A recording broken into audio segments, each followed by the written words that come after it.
Santa Maria, Mãe de Deus, rogai por nós, pecadores, agora e na hora de nossa morte. Amém.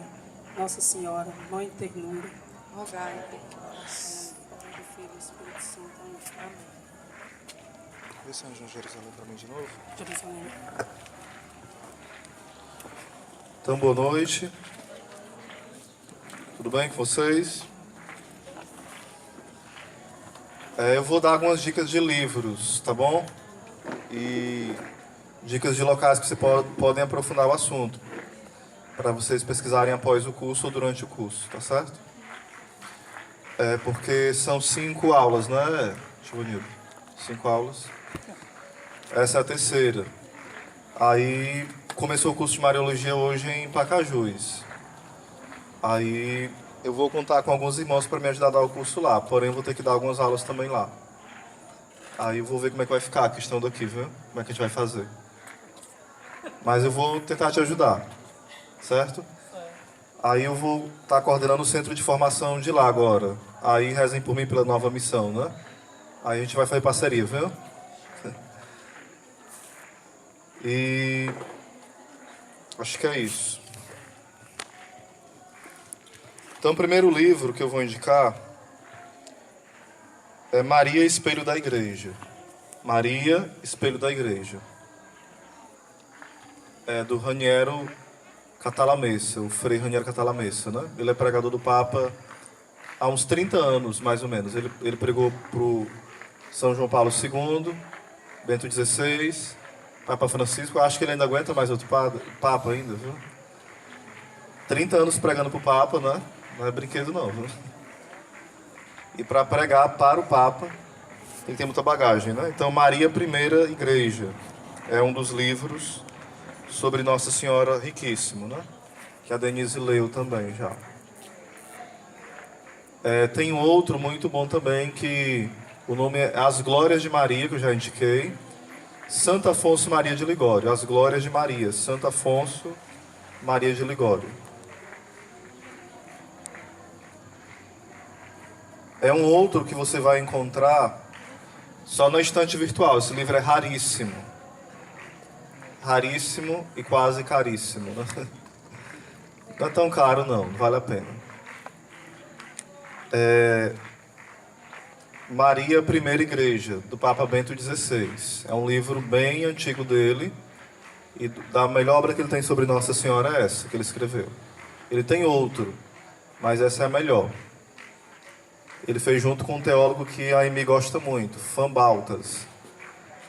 Maria, Primeira Igreja. Um outro livro do Papa Bento XVI sobre Nossa Senhora. Esse é mais simples, mas não deixa de ser bom. A Filha de Sião. Você encontra pela Paulus, A Filha de Sião, do Papa Bento XVI.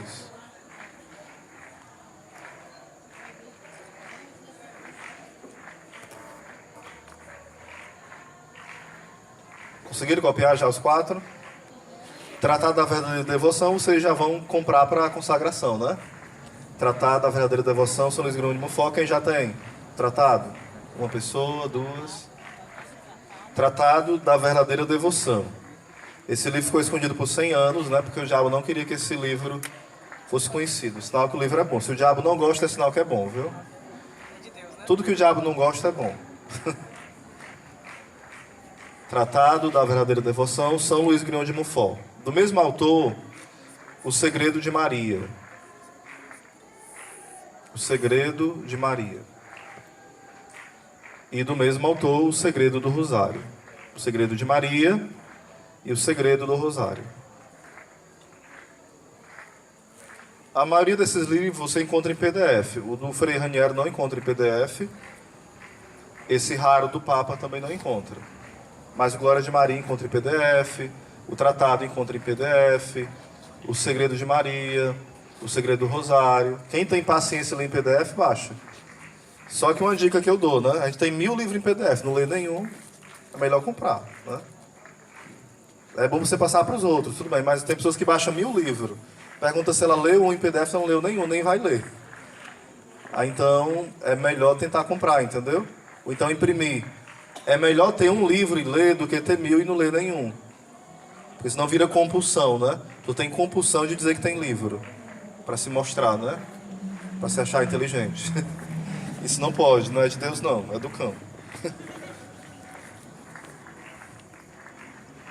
Outra dica.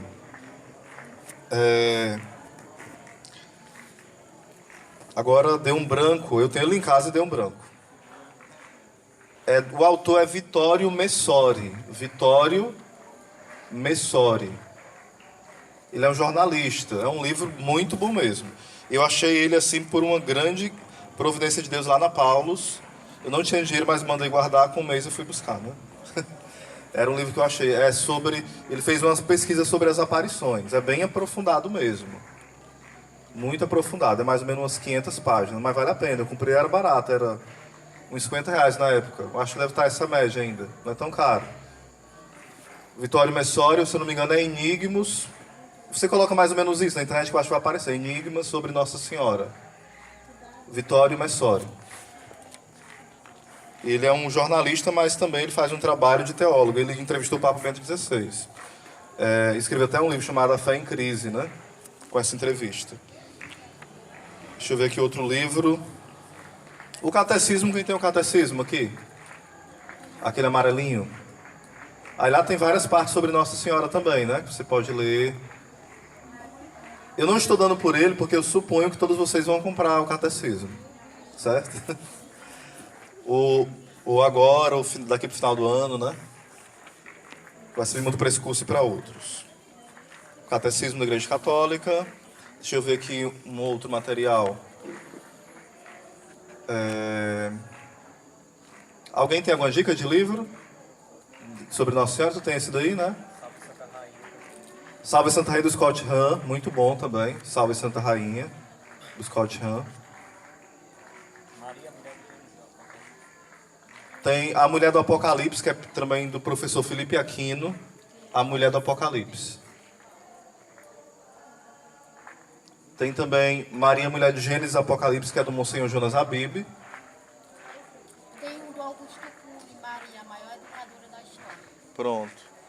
Consolados por Maria, também é do Monsenhor Jonas. Eu só não indico do Augusto Cury porque, assim... Não é tão nessa área. E também, tipo, eu respeito muito o trabalho dele como nessa linha que ele trabalha, né? Uma linha nova. Mas quando se trata de teologia, ele dá umas vaciladas meio doidas, né? Aí ele me indica que não é muito bom ler ele se a gente não tiver um terreno bem preparado para filtrar o que não é bom dele, entenderam? Ele é um ótimo autor, mas em termos de teologia ele dá muitas mancadas. Não deixa dele ser um gênio, né? Mas teologicamente não é um gênio, certo? Só pra gente... Aí eu ouvi o Padre Paulo falando isso, ouvi a Emi falando isso, o Anderson dos Reis, 3 pessoas que eu admiro bastante, então, e eu também dei uma olhadinha, de fato, para a questão psicológica é bom, mas sei lá, teológico não é. Então, não é proibido ler, entendeu? Se tiver maturidade para ler, pode ler, certo? Mas fazer igual fizeram com Moisés, né? Não sei se é verdade, conta toda a história de Moisés e dá quase um livro tamanho desse, né? Para saber qual é que é verdade, qual é que não é, tem que fazer uma pesquisa, muito sério. Mas sério que foram assistir um filme e lá ia passar uma cena um pouco forte. E o que aconteceu? Falaram assim, vai passar uma cena forte, mas todo mundo aqui é maduro, né? A Moisés falou assim, pois eu não vou assistir não, que eu não sou maduro o suficiente ainda não. É o nosso fundador, né? Muito sábio. Claro que ele era maduro. Ele não era otário de assistir aquela cena, né? Entenderam? Ele se conhecia e se conhece, né? Quem mais se conhece evita qualquer ocasião de pecado. Concordam comigo, sim ou não? Quando a pessoa é muito atrevida, eu vou testar. Uma vez, lá na China, uma ex-vocacionada, há uns 7 anos atrás, falou assim, eu lembro, eu acho que a gente deveria ir para festa, lá papelão, para ver se... para testar se a gente está liberto mesmo. Se a gente não testar, como é que sabe? Preferi silenciar, né? Porque esse tempo eu não era tão calmo quanto eu sou hoje. Eu teria magoado a irmã, né? Sem caridade nenhuma, porque você não precisa testar. Você vai cair se você for entrar em locais assim. Ou cair em pensamento, Ou cair em sentimento ou cair em ação. Se você tem a presunção de não cair, já é uma queda. Entenderam? A presunção de não cair já é a pior queda. Porque o orgulho tem em potência todos os pecados. Entenderam? Em potência, não é em ato. Em ato é porque a pessoa fez. Em potência é a possibilidade, por conta daquele orgulho, cair em vários outros pecados. Porque não se vigia, né? Então acho que tá bom, quantidade de livros. Não tá bom? Vocês vão comprar todos, né? Teria outros. Eu já li outros, mas de memória assim eu não anotei. Aí não tem como falar todos não, certo? Então vamos lá. Eu vou tentar ser bem breve para me sair 8h15. Viu? Que horas que é? 7h45, é? Por aí, né? Sobre a virgindade de Nossa Senhora, vamos ler, se não me engano, é Marcos 6, versículo 3. Acho que é Marcos 6, versículo 3. Quem achar primeiro que eu, viu? Me fala aí. O que fala em Marcos 6, 3? A letra é grande, se falta não enxergar. Também que eu troquei meu óculos ontem, vou receber semana que vem, viu? Da Ótica Maria.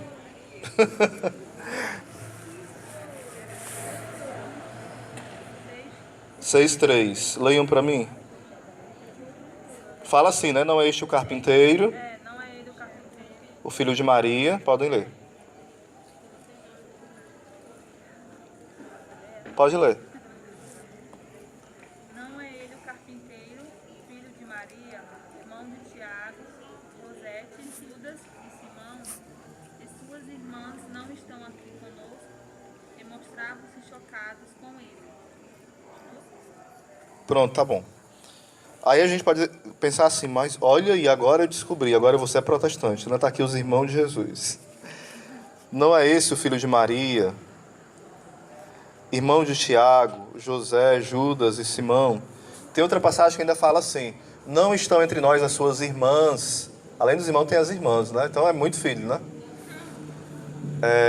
Quando Jesus vai ao templo com 12 anos, festa da Páscoa, que era costume, pelo menos 1 ou 2 vezes ao ano era costume os judeus irem. Jesus estava com quem? José e Maria. Tinha algum irmão lá? Fala o evangelho? Não. Eu creio que depois dos 12 anos, Nossa Senhora não começou a ter um monte de filhos sem parar não, né?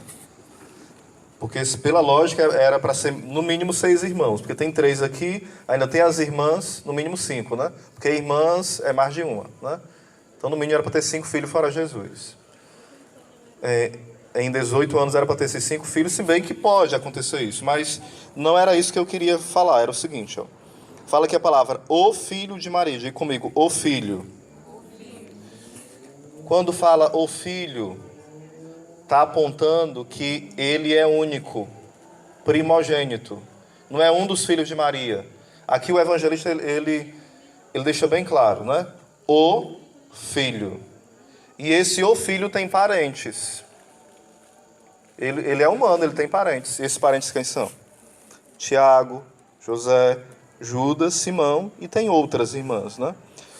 Porque assim, no grego, ele não é tão rico de palavras como o nosso, nem o hebraico. O português é muito rico, né? Vem da língua latina, é muito rico. Então é usado a palavra, por exemplo, irmão, para indicar várias coisas.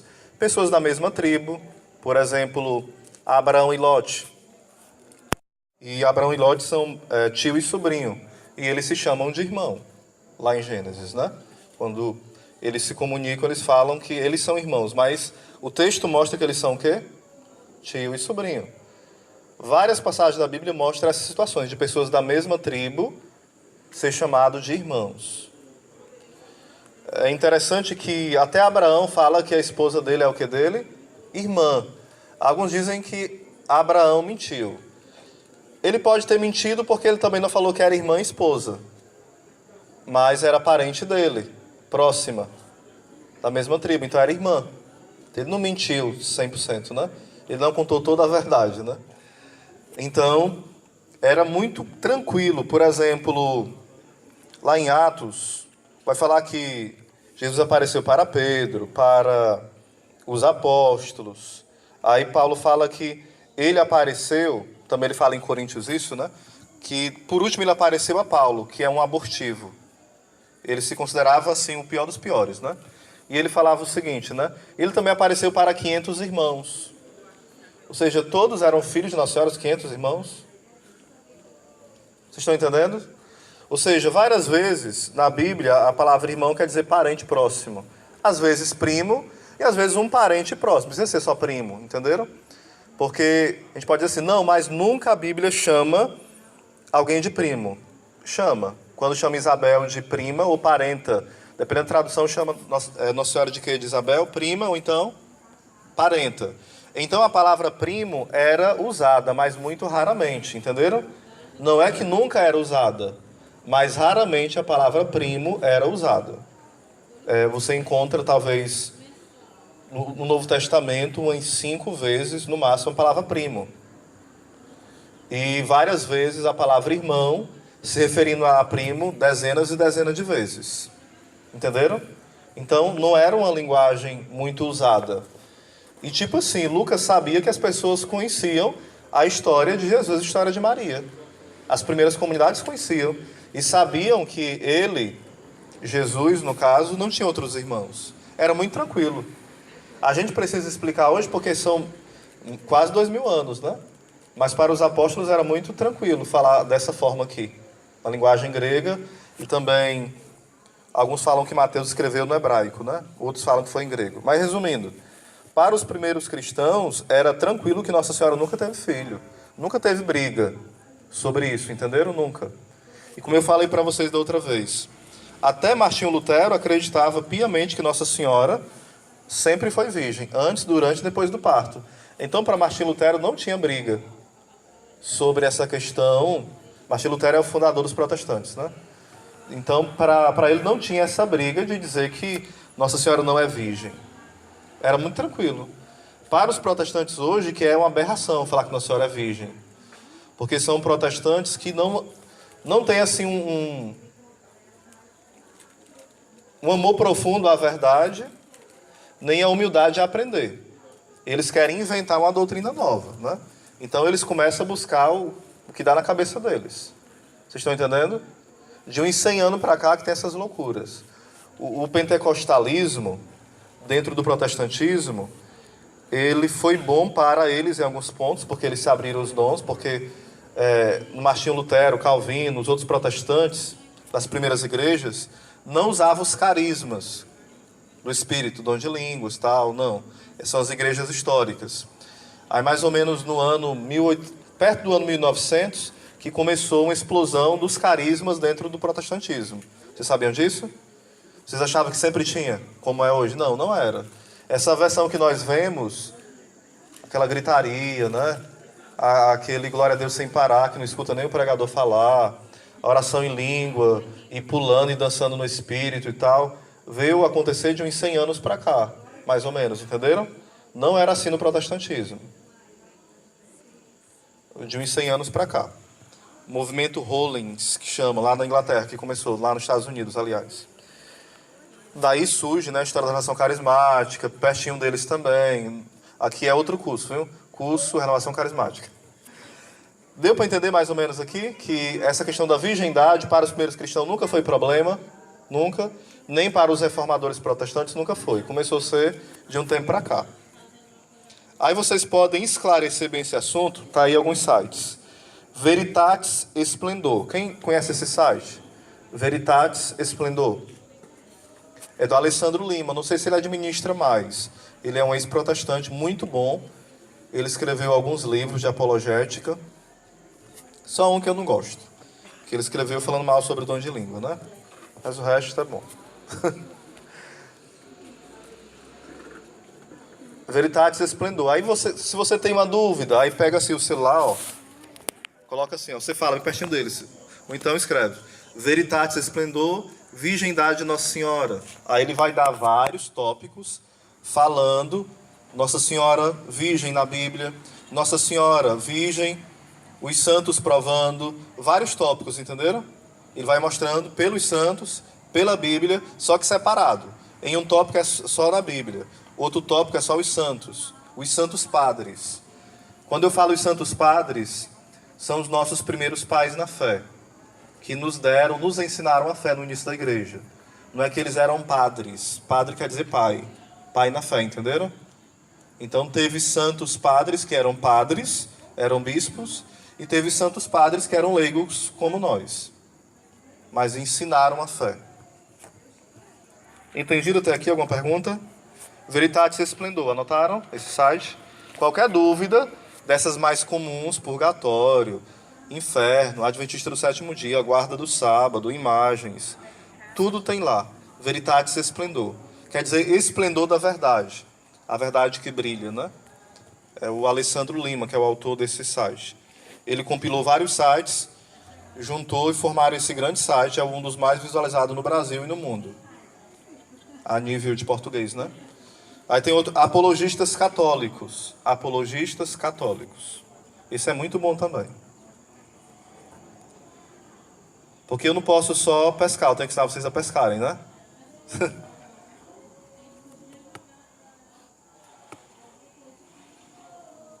Apologistas católicos. Também tem um que é pesado, esse bate forte. Caia faça protestante. Caia faça protestante. Esse bate sem pena nos protestantes. Dá para imaginar, não é só o título? Eu sempre digo, gente, vamos ter um cuidado para a gente também não se comportar como aqueles que nós acusamos. Porque a gente acusa o protestante de ser chato, de ser sem amor, né? De ser sem misericórdia. E se para a gente evangelizar, a gente se comportar do mesmo jeito que eles, aí que mérito vai ter a gente, né? Eu humilhei aquele protestante, deixei ele no chão, arrasado, né? Não é por aí não, entendeu? Você pode até fazer isso, mas não se orgulhe de fazer isso. Se preciso for, faça. Viu? Faça. Aí pode sentir uma alegriazinha, mas você pede perdão a Deus, né? Tal. Não, porque uma vez, é bem rapidinho, né? Veio, várias vezes os protestantes me afrontam, né? Nunca mais fizeram isso mais. Por exemplo, eu vinha no caminho, rezando o texto, bem quietinho, que eu sou bem quietinho, né? Aí o que aconteceu? O rapaz ia pro trabalho dele e falou assim, ei, vem aqui. Nem conhecia ele, nem ele me conhecia. Fui lá perto dele. Aí, você tá rezando? Tô. Sabia que você é um hipócrita? Ah, é? Por quê? Bem calmo, né? Aí ele falou, não, porque assim, a Bíblia fala que a gente tem que rezar no nosso quarto, em segredo. É o certo. Mas no quarto quer dizer o quarto o quê? Parede ou quarto intimidade com Deus? Você não reza na sala, você não reza no banheiro, porque só pode rezar no quarto, né? Aí ele não soube o que responder, claro, né? Porque eles têm tudo ao pé da letra. Eu falei assim, irmão, você pode estar assim no seu quarto mesmo, sendo hipócrita. Eu também posso estar no meu quarto sendo hipócrita. Eu me achando santo diante de Deus. Vocês estão entendendo? Aí eu falei assim, e a maior hipocrisia é você me parar na rua e me chamar de hipócrita. E isso é hipocrisia. Aí assim, talvez eu não evangelizei o bichinho, né? Mas ele pensou de como ele está evangelizando. Ele perdeu até o rumo do trabalho e voltou, né? Em outra direção. Ou seja, mas eles precisam também ter uma sacudida às vezes. Isso é caridade. Eu não falei brigando, não. Eu falei a verdade, como eu tô falando desse jeito aqui, entendeu? Eu falei assim, você é um hipócrita, tá? Não. Irmão, a pior hipocrisia é essa sua, de me parar na rua e me julgar. Você não conhece meu coração. Então, eu percebi que ele fez uma revisão na vida dele, entendeu? Eu creio que assim ele não vai parar quem está rezando o texto mais não. Então podem dar um placar juiz agora, viu? Pelo menos esse não para mais vocês. De uma forma um pouco diferente, mas evangeliza, né? Então vamos lá. O filho também quer dizer o seguinte, aquele que abre o ventre. É uma forma de falar, né? É aquele que abre como primogênito e é o único que nasce da mãe. O filho. O termo que é usado. Isso especificamente no entendimento grego, certo? Porque a Bíblia foi escrita, o Novo Testamento em grego. E o antigo em hebraico e o novo em grego. Aí depois foi traduzido todos os dois para o grego, né? O grego já estava no grego, claro, não precisou traduzir, porque antes existia a tradução hebraica do Antigo Testamento, depois teve a tradução da Septuaginta. Ouviram falar dessa tradução? É a tradução dos 70. Nessa tradução, Jesus usava essa tradução. Usava sim. Ele citava. Os apóstolos citavam essa tradução. Nessa tradução, dos 70, do Septuaginta, tem os 7 livros que os protestantes tiraram. E eles falam o quê? Que nós aumentamos 7 livros. Mas esses que nós lemos estavam na Septuaginta. E eles voltaram para a tradução hebraica. Os hebreus, o povo judeu começou a perseguir os apóstolos, né? Começou a perseguir os cristãos. E eles, por uma questão religiosa e política, tiraram os 7 livros. Martinho Lutero, por uma questão de perseguição religiosa aos católicos, tirou também os 7 livros que tinham sido tirados já pelos judeus, entenderam? Do Antigo Testamento, né? Foi 7 do Antigo e 7 do Novo. Não, é assim, ó. Foi 7 do Antigo, né? Porque assim, vou tentar falar bem rápido, senão perde o fio da meada, né? Os novos que foram tirados, Lutero tentou tirar o Apocalipse. Lutero tentou tirar o livro de Tiago. Ele colocou como apêndice, né? Mas depois houve uma polêmica e ele colocou de novo. Quase que ele apanhava, né? Aí ele colocou de volta. Ou seja, protestante não tem negócio sério com eles não, né? Tranquilo até aqui? Enquanto eu bebo água, vocês partilham. Podem partilhar. O nome do Lutero é Martinho. Martinho Lutero. Martinho. Tão carinhoso, né? Porque ele era muito promíscuo, né?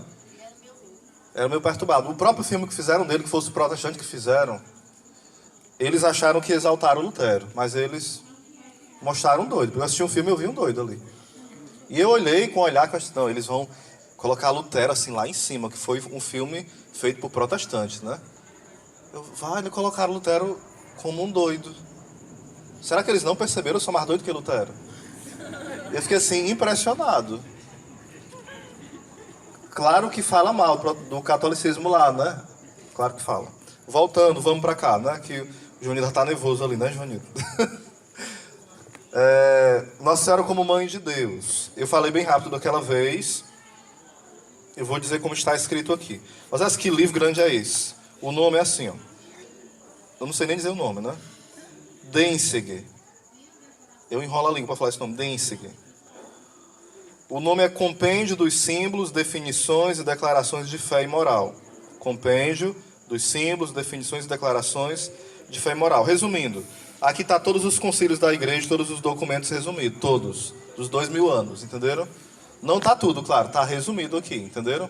Todos os papas, concílios, decretos, tarará. Está aqui resumido. Aí o concílio de Éfeso, anota aí, 431. Nossa Senhora foi declarada Mãe de Deus. Concílio de Éfeso. Não é de Efésio, viu? É de Éfeso, vamos lá.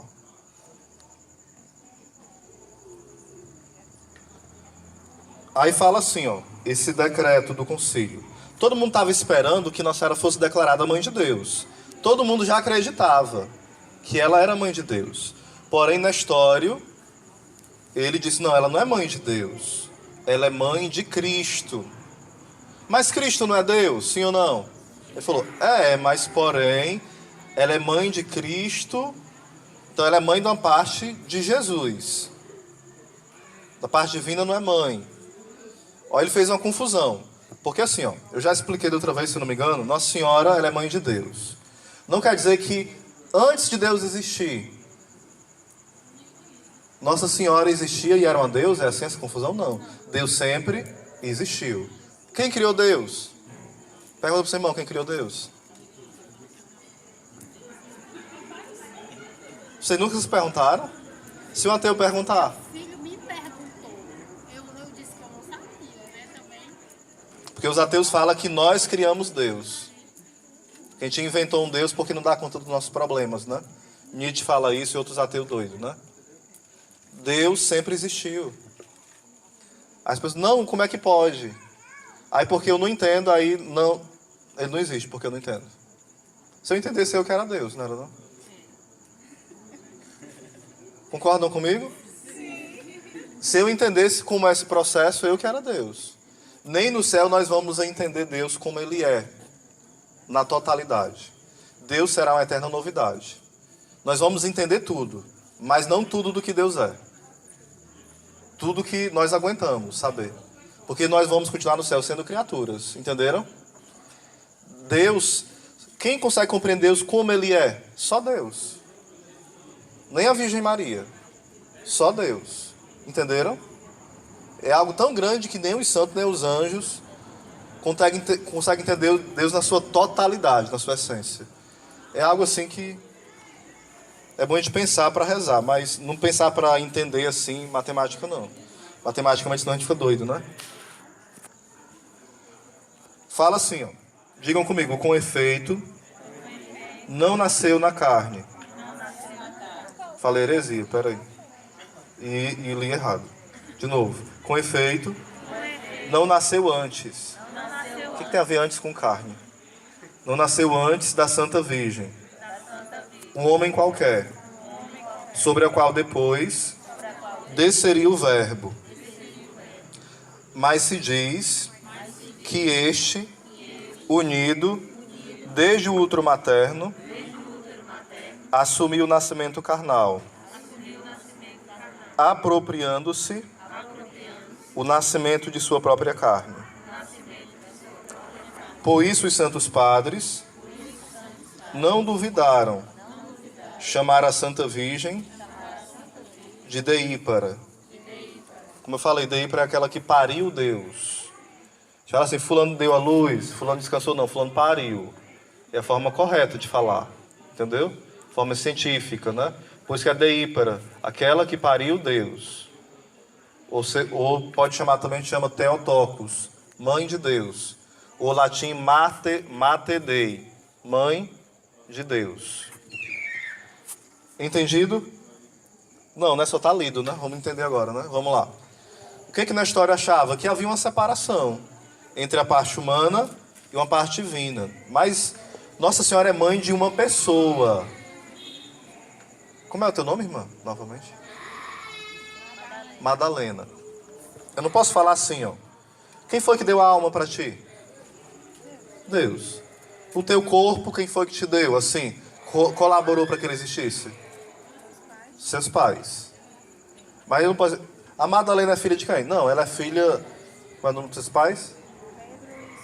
Do Pedro da Socorro, pela parte humana, e a alma dela é filha de Deus. Não. Ela é filha de Deus inteira, porque ela é uma pessoa. Ela é filha da mãe e do pai dela inteira. Vocês estão entendendo? Não é uma parte. Jesus é uma pessoa, mas ele é uma pessoa divina. Só que Jesus tem outra questão. Jesus tem um corpo humano, ele tem uma alma humana e ele é o Verbo. Aí complica um pouco. Porque Deus não estava lá no céu, Pai, o Filho e o Espírito Santo, sim ou não? Sim? Aí o Verbo desceu do céu. Ele desceu do céu, mas ele permaneceu no céu de alguma forma, porque ele é Deus, né? É um mistério isso aqui. Ele desceu, mas ele continuou lá. Mas desceu o Verbo veio. Continuava. Eu fico doido só em pensar nesse mistério. Você não fica não meio assim, desnorteado? Vamos dizer, ele veio. Vamos dizer assim, melhor para a gente entender. Ele veio, né? O Verbo, o Filho. Aí ele se encarnou no seio. Ó, se encarnou. Às vezes eu escuto assim, ó. Jesus se reencarnou. Não, meu filho, isso é herege. Ele se encarnou. Não é espírita, não, ele. Ele se encarnou. Desceu. Meu formador leva me dar as pancadas depois, né? 4 meses sem eu procurar meu acompanhador, é perda depois, viu ali? Voltando, né? Estou me declarando aqui, né? Confissão, né, geral? Vamos lá, ele desce. Ele se faz homem no seio da Virgem Maria. Isso se chama, diga comigo, união hipostática. Não é que ele era um impostor, viu? Não vão ligar esses nomes. Hipostática, ou seja, o Verbo se une à natureza humana. Jesus tem 2 naturezas, humana e divina. Nossa Senhora é mãe de quê? Da natureza humana. Ela gerou a natureza divina? Não. Vai confundir um pouco, mas tenha calma, viu? Se eu perguntar assim, de quem Nossa Senhora é mãe?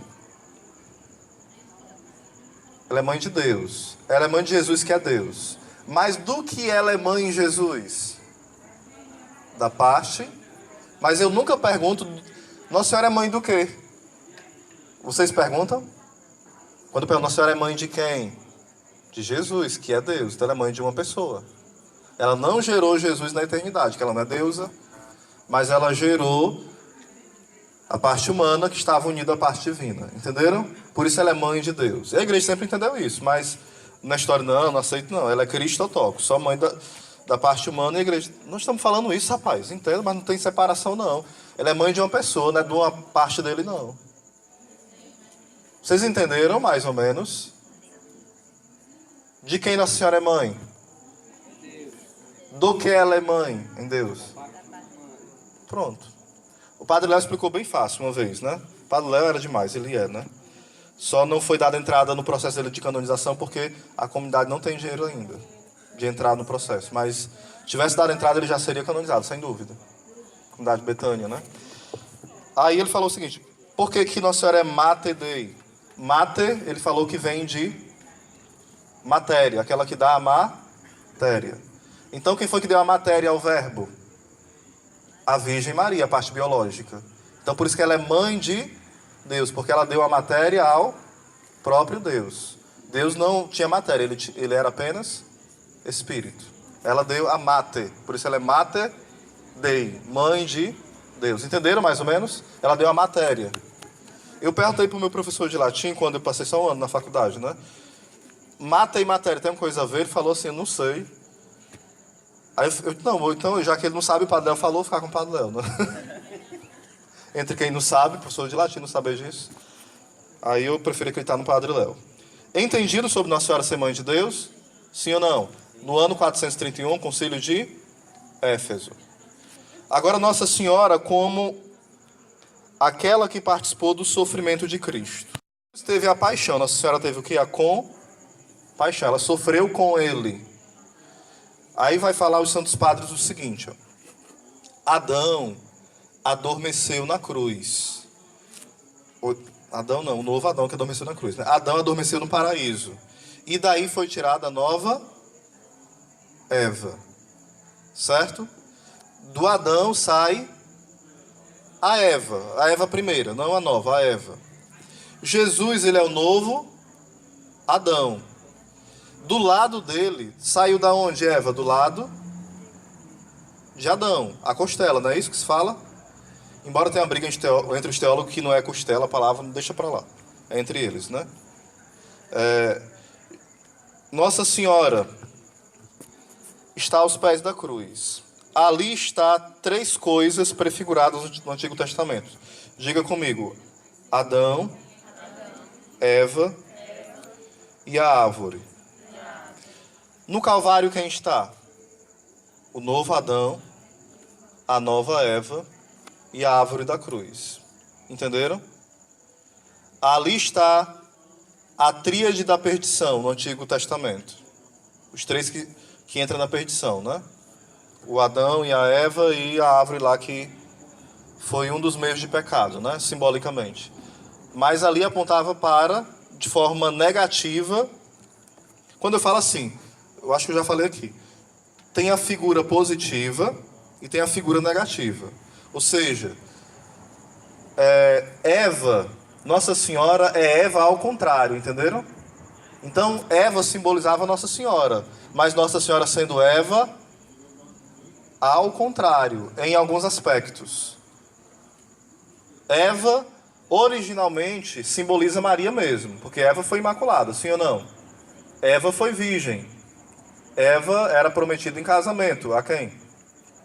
Adão. Deus fez uma mulher um para o outro, para se darem um ao outro em amor. Tinha algum padre ali? Mas tinha o próprio Deus, então era casamento, matrimônio, né? Um amigo meu falou assim, eu não acredito nesse negócio de padre. Lá em Adão e Eva não tinha padre. Claro que não. Tinha o Pai, tinha a Trindade. Tu queria mais alguém para fazer o casamento, né? Gente, tem coisa... Não é que eu sou bruto, não, entendeu? Eu não sou bruto. Mas tem coisa que é lógica, né? Então, continuando. Nossa Senhora lá na cruz, Vocês escutaram muito falar sobre as 7 dores de Maria, sim ou não? As 7 dores, né? Tem um termo que é usado muito forte lá por São Lucas, quando Jesus se perde e é encontrado no templo. Acho que eu já falei, mas vou repetir para salutar, para enfatizar bem. Fala que Nossa Senhora perdeu Jesus, também José, e saíram à procura, sim ou não? E essa é uma das dores de Nossa Senhora. Os santos falam que essa foi a maior dor. Sabe por quê? Porque as outras dores Nossa Senhora passou com Jesus. Essa dor ela passa sem Ele. Estão entendendo a diferença? Ela passa sem Ele. E é interessante que o termo que é usado, Nossa Senhora estava como? Teu pai e eu estávamos aflitos te procurando, a tua procura. A palavra aflito ali é usado para os condenados ao inferno. O mesmo termo que é usado para quem está condenado ao inferno, falando de aflição, é usado para a aflição de quem? Da Virgem Maria. Osés não está dizendo que Nossa Senhora é uma condenada? Não. Está dizendo o quê? Que Nossa Senhora amava tanto o Senhor que a dor dela foi a mais extrema possível, comparada à dor de um condenado. Ou seja, uma dor que nós não conseguimos imaginar. Imagina alguém em desespero, que perdeu a mãe, o pai, o emprego, tudo na vida, com todo tipo de doença. Essa pessoa está desesperada, sim ou não? Esse desespero não se compara a uma gota de desespero dos condenados. A uma gota. Não é a 1%, é uma gota. É algo assim que a gente não consegue mensurar. Então ali Nossa Senhora perdeu o Senhor. Então a gente deveria perguntar assim: meu Deus, imitando Maria, quando eu perco a graça de Deus pecando mortalmente,